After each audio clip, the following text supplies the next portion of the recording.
Well, I'm on the edge, but I'm not going to jump off because we're all in this together, right? I'm Angela Morris from DOW, as Mike mentioned, and I'm the MES Global Improvement Leader. MES is actually a part of the process automation function, along with our process control and our advanced control and optimization. So we're really part of OT. When you talk about OT and IT, I'm not part of the IT organization. A little bit about DOW. I think a lot of you heard Billy speak this morning. DOW has a 120-plus year legacy, and we combine the power of science and technology to innovate what is essential to human progress. MES, or MOM, you'll hear me use the term interchangeably. It orchestrates digital transformation for manufacturing 4.0. Have you ever been to the symphony? I am a pianist, a classically trained flutist, and a church choir director. So I'm here today to bring together my two passions, music and MES. When you go to the symphony, the musicians have practiced their parts to perfection. The different instruments are, when combined, create this magnificent sound. That written music, the score, provides the statement of direction, the foundation, the sequence and automation of notes. But what would happen if the musicians didn't follow the music as orchestrated or conducted? They would be playing in different keys, they would be playing different tempos.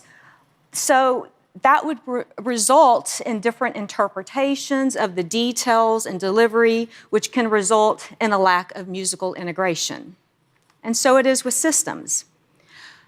Back in 2008, DOW embarked on a program which I managed called FIOS, Flexible Integrated Automation Systems.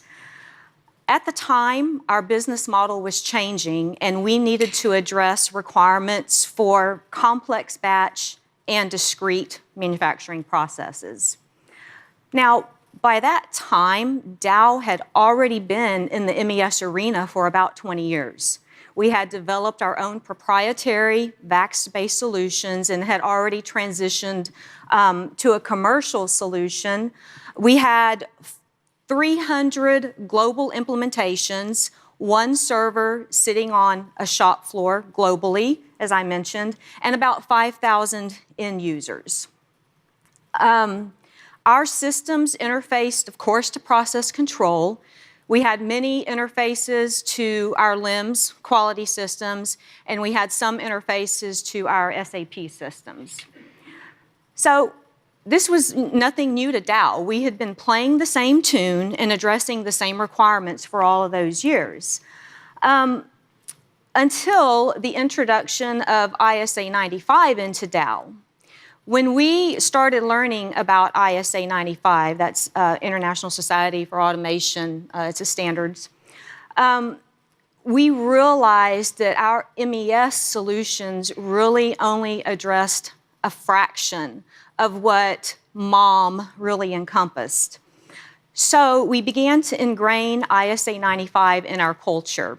We even went so far as to define teams around the ISA 95 categories, and those teams still flourish today. So when we talk about FIOS, the Flexible Integrated Automation Systems, what is it? It was to be our masterpiece, and it's a vision and strategy which is still relevant today in the age of digital transformation. When we talk about flexible, we did not want a one-size-fits-all solution. We had different businesses, we had different processes, continuous, batch, discrete, so we had many use cases that we needed to address. In terms of integration, think of a process that is so disjointed that it causes frustration. And I'm thinking about, okay, I need to call my credit card company. I get the automated system on the phone, type in your 15-digit number, type in your zip code, I don't know, your mother's birth date, and a callback number. Okay, great. I type all that in. I get to the automated system that navigates me, and I finally get to talk to a real person. Please give me your 15-digit credit card number. What is your zip code, and what is your callback number? So reluctantly, I provide that information again to the person, and 5 minutes into the call drops. So I wait, no call back. What was the purpose of entering that information not once, but twice into that system?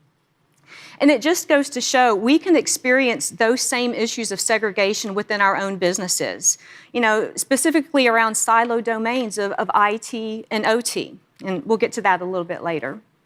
Now, when we talk about automated systems, we talk about agility, reduction of errors, efficiency. Use cases and requirements help us create systems, and in many cases, multiple systems. But we need those systems not just to coexist, but to work together, much like the different sections of a symphony. So our vision for FIAS was to address vertical integration and horizontal integration. It was a leading edge concept at the time. It wasn't a product development activity. We didn't have a bunch of programmers and developers. We were looking for a commercial, off-the-shelf solution, something that was configurable and out of the box. And the analogy that we used is a puzzle or Legos. We wanted something that you could size to your needs. We had collected tons of functional requirements, talking to the different stakeholders in our company that represented the different areas of quality and maintenance and you name it. So we had the rhythm down. We collected our requirements and we focused on our MES Waltz. Now, you've heard this today already from Mike. What was our Waltz? It was OEE, Operational Equipment Effectiveness, to help us achieve value and reduce the fixed cost of manufacturing. Of course, again, based on equipment and asset utilization. The second step of the Waltz was product lifecycle management. How do you monetize R&D? How do you introduce new products? Or how do you modify or change your existing product? And along with that, recipe management. We learned very quickly that when we talked in terms of ISA 88, site master and control recipes, that others in the industry and some of our vendors did not speak the same language. Some of those vendors were telling us they could do master recipes in the ERP, for instance. Also, the third step of the Waltz is production operations management. So again, capital savings due to an integrated supply chain and horizontal value centers to be able to reduce the variable cost of materials by reducing working capital. So yes, this was a Waltz, 1, 2, 3, 1, 2, 3. And that Waltz still holds true today. So after many weeks of conference room pilots and demos and use cases, we had our criteria. We selected our top vendors. We were proud of ourselves. Guess what? There is one small thing that we really didn't give enough focus to or enough weight on: system footprint. Keep in mind the current DOW solution, the baseline existing MES solution, was one single server on the shop floor. It was considered successful and, dare I say, cheap. So, drum roll. We learned late in the game that the solution was not going to take 1, not 2, not 3, but 11 servers for business integration. That became a very, very painful discussion. We could not afford that. Our business partners in our plants could not afford that. And also, around the same time, it became evident to us that this Lego concept, this plug and play, was still really point-to-point and custom code and configuration. So FIOS would not be the next big solution to Dow's integration issues. Obviously, there was no standing ovation for all of this. But some good did come out of this. So although FIOS never gained momentum, it was not a total fiasco, pun intended. We had a great set of functional and technical requirements. We had developed a comprehensive business characterization study, which we still use today. And that gives us the ability to go into a plant and really assess the as-is across the entire MOM, the vertical and the horizontal integration spectrum. I tell you this story because there is so much that we learn from this. I think we were a little bit ahead of technology. At the time, of course, there was no cloud. So this masterpiece became Dow's Unfinished Symphony. The technology had just not yet matured. So delivering the masterpiece, I think I got ahead of myself here. Yeah. So there's a couple of things that we need to think about in terms of composing the masterpiece. Architecture must be considered on a case-by-case basis, and there's different things that we need to take into consideration. We must consider things like proximity to users. Where does the physical server sit in relation to the user? What about latency considerations, performance, and throughput? There's also the time component. The time value of information is important to make a decision, but also to take action. So some cloud solutions may be perfect if the scan rate is 24 hours or greater. That might be a suitable candidate for something that needs to go in the cloud. But if you're looking at real-time scan rates, then the cloud is probably not the best solution. You may need to consider on-prem or edge. In terms of reliability, can you function on an island? What is your disaster recovery or your business continuity plan? Can you operate manually? And in terms of data, how secure is the data? Where do you need to place the data? What is the system of record? What is the data hierarchy and the data granularity requirements? So finally, I'm having some issues, sorry. Integration protocols, we need cross-vendor, cross-solution communication. Now, there is major executive leadership support for Dow Manufacturing 4.0 facilities. We have established a digital operations center, a digital marketplace center, and a digital fulfillment center. And the focus of those centers are to use our strategic use of our resources to build our next generation capabilities across the enterprise. And what we try to enable is ideation to proof of concept. However, what I've heard in the conference this week and what we've experienced ourselves is there's a fundamental activity that we really need to understand what is currently in place in our plants. So we have to bridge those free thinkers, those innovative ideas with what is reality on our shop floor and how we bring those together. We need to be able to scale and deploy those solutions, especially if you have a server in 400 plants globally. So architectural dimensions need to be explored first and foremost. Last year, I was a panelist on a webinar about the smart manufacturing journey. And one of the questions I was asked is what drives a company to move forward with new processes like smart manufacturing? For many companies, drivers are yield, asset utilization, and output. And companies will continue to have metrics. I mean, KPIs. We need to base our performance on something. But my answer was, we don't only want a smart factory. Maybe that is one of our use cases. Our production plants need to know how they're doing individually. But we also want a smart enterprise. We need to be able to take a look across a business or across geographies. And a smart enterprise starts with architecture. And that's where we're focused in terms of vertical and horizontal integration. So the information contained within production operations management, when combined with other domain areas like quality, maintenance, reliability, and inventory and supply chain, brings strength to the information and the domain knowledge that we have. So just like preparing any major musical work, we must have the overall score. And we begin by addressing each section individually before we put it all together. Now, cloud computing is often advertised as quick deployment.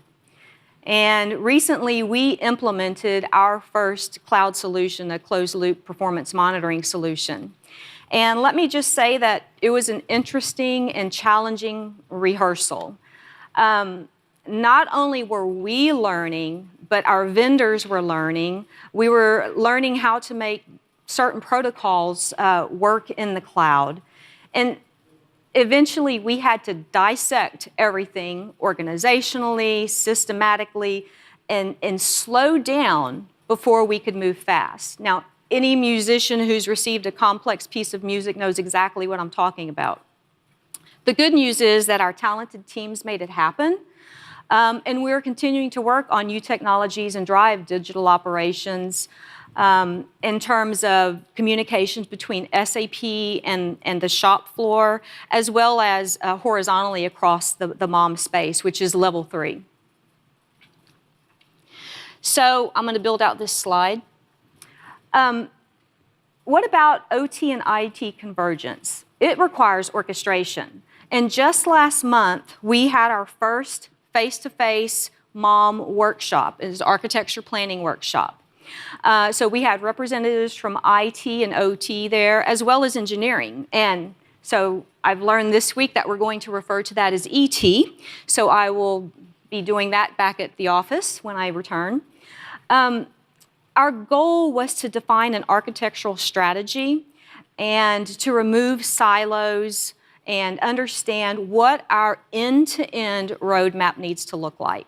So we had a functional track and we had a technical track, and we brought those two together. And it's an iterative process. There's no methodology that I found on the market anyway to help us do this. And so it's an iterative process where the functional track is feeding the technical track and vice versa.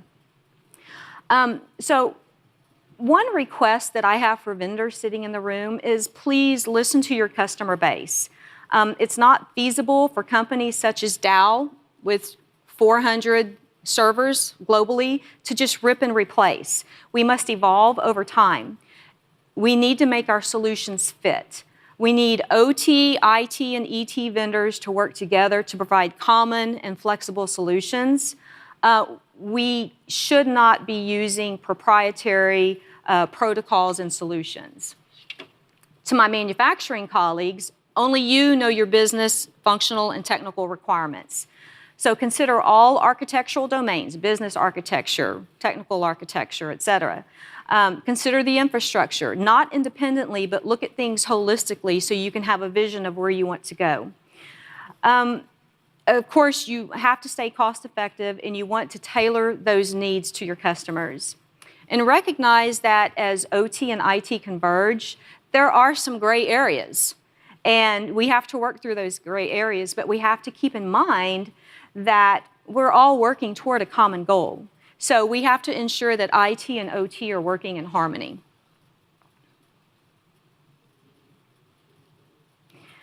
Okay, so Dow's Manufacturing 4.0 vision for MOM is to utilize technologies now available to us that weren't available back in 2008. In the past, our implementations required a high cost outlay for infrastructure prior to capturing any value. Today, networked historians are an option, but so is cloud SaaS. So we really need to understand those architectural elements that I discussed earlier. We could talk about a federated model, using the new technologies of cloud. It may be the answer that we've been seeking to for certain scenarios. Again, referring to where things happen in the architecture. Infrastructure improvements will likely be needed. We're going to be still supporting on-prem as well as virtual solutions. But we need to achieve the best of both worlds and not abandon our current OT and IT investments. So we continue to use our global current MES solutions as the normalization layer, and we may look forward to a hybrid coexistence for DOW with MES orchestrating shop floor to top floor. So finally, in conclusion, the general stated definition of MES has not changed over the years. It has evolved in DOW and in industry, and it will continue to evolve and adapt. MES is an investment which can be leveraged forward to achieve our manufacturing 4.0 objectives. Maybe we'll continue to create and build value for our business partners and customers using cloud or edge. Maybe we'll use virtualization or mobility, smart sensors. We need to reduce the cost of implementation favorably when deploying it in a fit environment. IT and OT will evolve and become even more integrated. Our journey has taken us from a symphonic band to a jazz band to a rock band and to a marching band. And basically, that allows us to stand up, move, be agile, and think on our feet. We need to integrate when necessary, but we need to maintain flexibility and integration abilities. So we'll continue to compose our next masterpiece, and MES still orchestrates digital transformation depending on the fit, maybe locally, maybe in the cloud, or maybe on the edge. Thank you.